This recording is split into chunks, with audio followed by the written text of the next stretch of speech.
వీడియోలోకి వెళ్ళే ముందు మొదటిసారిగా మా ఛానల్ చూస్తున్నట్లయితే please like, share, subscribe channel. YCP కూటమిలో రెండు ప్రధాన పార్టీల మీద ఎప్పుడూ ఫోకస్ పెడుతుంది. ఎక్కువ తెలుగుదేశాన్ని విమర్శిస్తుంది. ఆ తర్వాత స్థానం జనసేనదే. ఈ రెండు పార్టీలు కలయికతోనే వైసీపీకి ఏపీలో అధికారం పోయింది. దాంతో రాజకీయ వ్యూహమా లేక ఆ రెండు పార్టీలకు వీక్ చేయాలనే విడదీయాలన్నా ఏమో తెలియదు. కానీ వైసీపీ టార్గెట్ ఎప్పుడూ అటు వైపే ఉంటుంది అని అంటున్నారు. ఇక వైసీపీలో పవన్ని ఎక్కువగా విమర్శించే మాజీ మంత్రుల్లో అంబటి రాంబాబు, పేర్ని నాని, తరువాత ఆర్కే రోజా కూడా ఉంటారు. తాజాగా ఆమె పవన్ సినిమాల మీద చేసిన కామెంట్స్ రాజకీయ మంటనే పుట్టించాయి.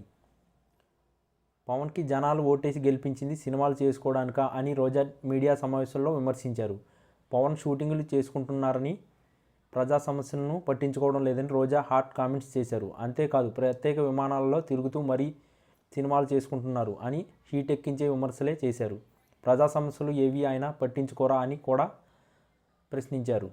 అయితే దీన్ని ధీటైన బదిలే జనసేన మంత్రి కందుల దుర్గేష్ ఇచ్చారు. జబర్దస్త్ అంటూ గత 5 ఏళ్లు వైసీపీ ఎమ్మెల్యేగా, మంత్రిగా రోజా చేసిన విన్యాసాల సంగతి ఏంటని ఆయన నిలదీశారు. పవన్ను తన విలువైన కాలంలో 90% రాజకీయాలకు, 10% మాత్రమే సినిమాలకు కేటాయిస్తున్నారని ఆయన వివరించారు. పవన్కి సినిమాలే ఆధారం అని ఆయన అంటూ ఆ ఆదాయాన్ని కూడా ఆయన పార్టీ కోసం, ప్రజల కోసం ఖర్చు చేస్తున్నారని చెప్పారు. వైసీపీ నేతల మాదిరిగా అక్రమ వ్యాపారాల ఆస్తులు ఏవీ లేవని కూడా కందులు గట్టిగానే చురకలు అంటించారు.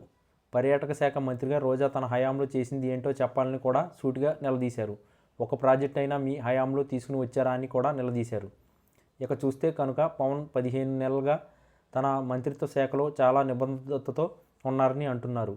ఆయన మీద విమర్శలు చేయాలంటే రాజకీయంగా చేయవచ్చు, కానీ మంత్రిత్వ శాఖలో ఏ విధంగా చూసినా తప్పులు పెద్దగా దొరకడం లేదని, అందుకే సినిమాల మీద పడ్డారని అంటున్నారు. పవన్ సినిమా షూటింగుల మీద వైసీపీ విమర్శలు చేయడం ద్వారా నెగిటివిటీని పెంచాలని చూస్తుందని అంటున్నారు. అయితే సినిమాలు, రాజకీయాలు కలిపి చేస్తున్న వారు పవన్ ఒక్కరే కాదు అని చాలామంది ఉన్నారని గతాన్ని గుర్తు చేస్తున్నారు. పవన్ కళ్యాణ్ రాజకీయంగా ఎంత ఎదిగినా సినిమాలు కూడా చూస్తే ఉండాలని అన్నది అభిమానుల అభిమతం.